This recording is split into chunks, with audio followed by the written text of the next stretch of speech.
their footsteps. Footsteps. Yeah. Footsteps. My voice.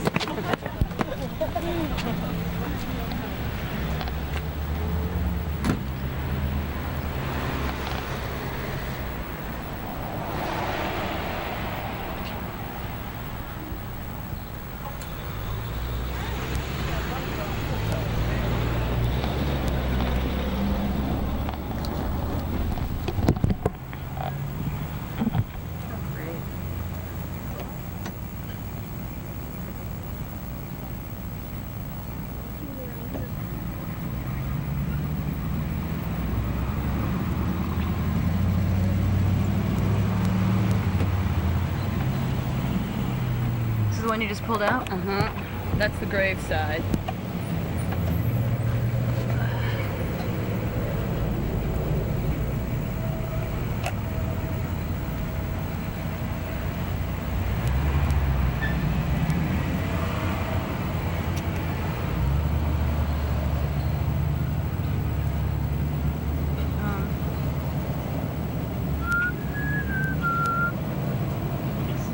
You can just label it Harriet, Harriet graveside or something.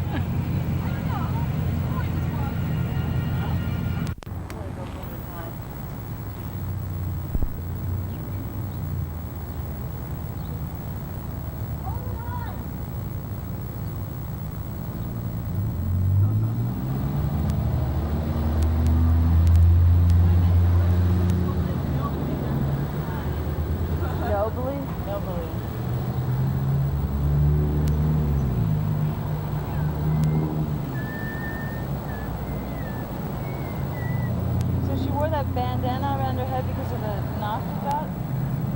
Of the what? The knock that you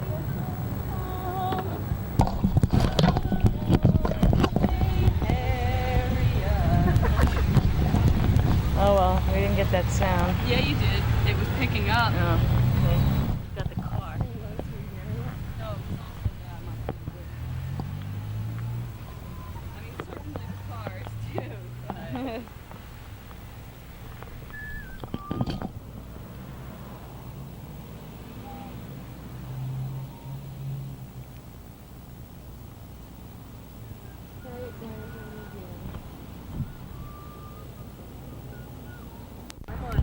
Okay.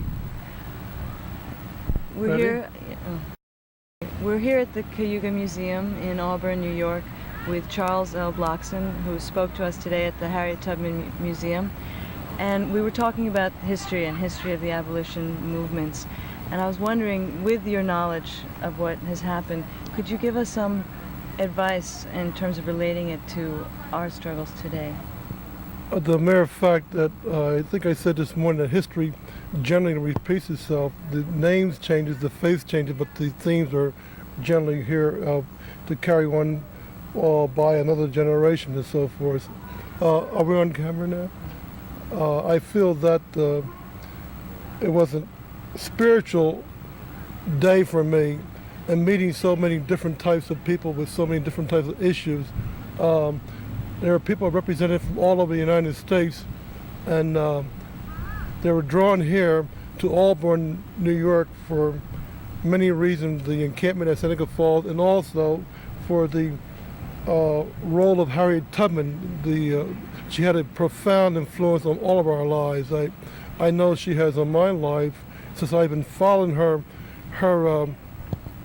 Underground Railroad trail from Dorchester County, Maryland, where she was born in Bucktown, throughout the routes, and finally here at her grave. And as you no doubt felt at the grave, this great spiritual uplifting was the singing of the song Swing Low, Sweet Chariot, and the meditation about Harriet Tubman. You can feel that we were welcome at her grave, and that we can draw inspiration from her. And after realizing how she treaded over the hills and valleys and bringing up 300 slaves or more 19 times, and whenever we were discouraged by people who don't understand what we're trying to do. Whenever we are harassed, spat upon, cursed, we can always look back and reflect back to the days of those brave citizens such as Harriet Tubman, Sojourner Truth, Susan B. Anthony, Lucy Stone, Sojourner Truth, excuse me, I mentioned her name, the Grimke sisters, and so forth. I think that the encampment at Seneca Falls is a part of the conduit, the thread of another force, a groundswell of people coming together the same way they did during the 1960s. I think that the march on Washington next week will also lead to for people to start to think of what happened during the 60s, and sometimes you need the agitation, as Frederick Douglass said, agitate, agitate, agitate. We must continue the great efforts of people like Paul Robeson, who was maligned and abused for speaking out, and so many more. So this is what the day meant to me. As a historian, I'm aware, as I said in the beginning, history always repeats itself, and I'm so thrilled, I'm honored that I had an occasion today to participate in this historical celebration, and you are to be commended for documenting the history. Oftentimes, event happens and we have nothing to leave for future generations. This is history today. Standing around Harriet Tubman's grave, marching from her home to the church and to the graveyard is history. It's alive. Someone will write about it. But visual history is so important. We don't have enough of it.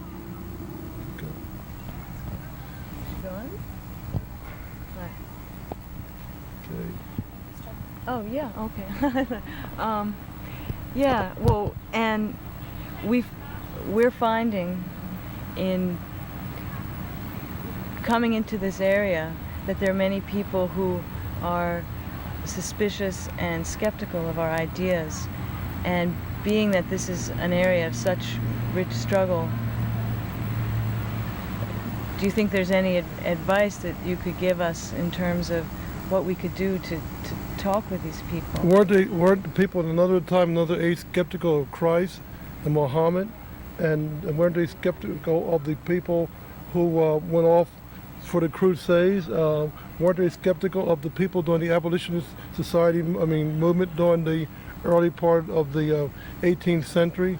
Weren't they skeptical of people such as Tom Paine and Crispin Attucks, and later Frederick Douglass and Lucretia Mott and Harriet Tubman? So the names have changed, but the struggle go on. The mere fact that they're skeptical, to me, gives me adrenaline to push on.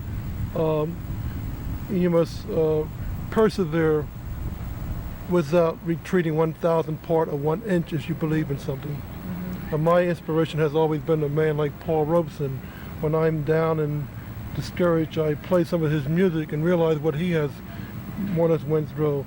He understood the need for women's rights and black rights and human rights. This is all this human rights. Mm-hmm. Whether it's gay rights, whether it's rights for the physical disabled, we all must come together for survival, against this terrible nuclear destruction.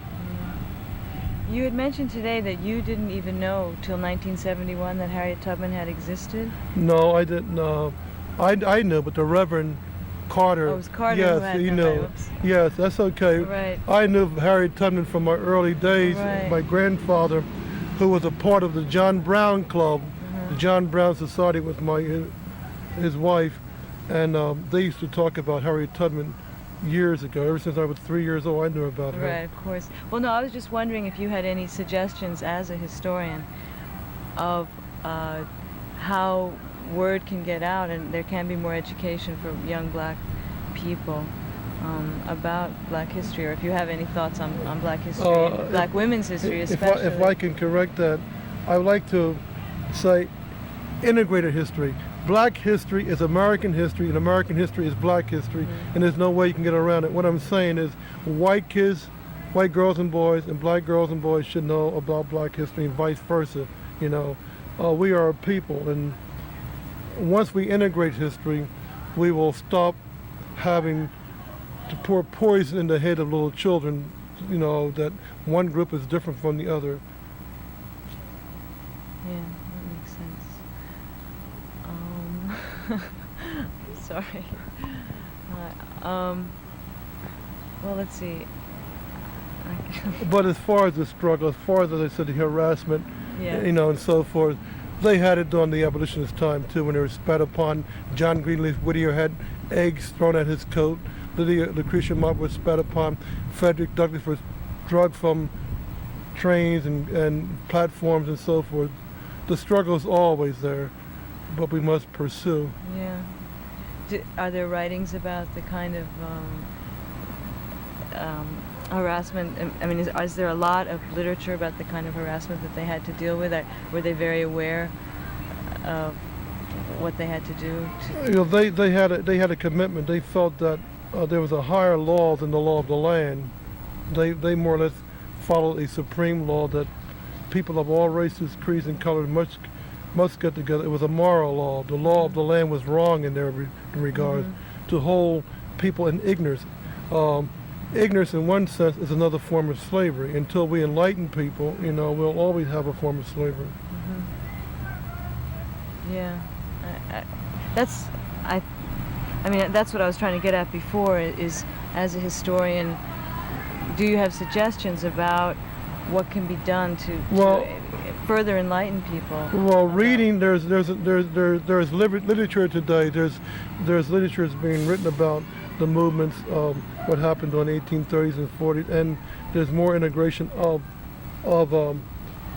Afro-American history into the mainstream than before. However, there's still a lot of racism and sexism in this country, and it's people like you yourself who are historians, whether you know it or not. You're a film historian, and I can lecture, I can write, but you have the vehicle. The picture's worth 1,000 words, more or less. So it's important what you're doing. It's one thing to write, but to disseminate the information is the most important. What I am doing and what you're doing, we must make sure that it's passed around. Do you think that we could go back with this videotape to women in your communities in Pennsylvania or in other places, and that could help? Oh, sure. I feel the fact that we have come we were part of the passenger trains of Harriet Tubman today. We were passengers on her train. She was the conductor. She brought us together. She was the engineer. I mean, it was fate that brought us together. I came up here for a different reason. I came up here to do a little piece for the National Geographic on the Arctic on the Underground Railroad, and I didn't have any idea that I would be drawn into this. And there were so many beautiful souls that came together today. It's beyond our control. You know, we're not the engineer of our soul. I think there's forces in the past that are controlling us now, whether Susan B. Anthony, Harriet Tubman, or whatnot. As I said, you can feel the spiritual inspiration coming up from the soul of the grave. And the grave, you know, while we were holding hands around the grave, it was like a bond, you know. I understand that you're planning to continue your path along the Underground Railroad? Yes. What does that entail? Well, I'm heading towards Canada next week to pick up the trail of Harriet Tubman in St. Catherine, Canada, and some of my own people who settled there during the Underground Railroad movement. Then I'm coming back to compile the story, but it all comes together. Yeah. Okay. Yeah.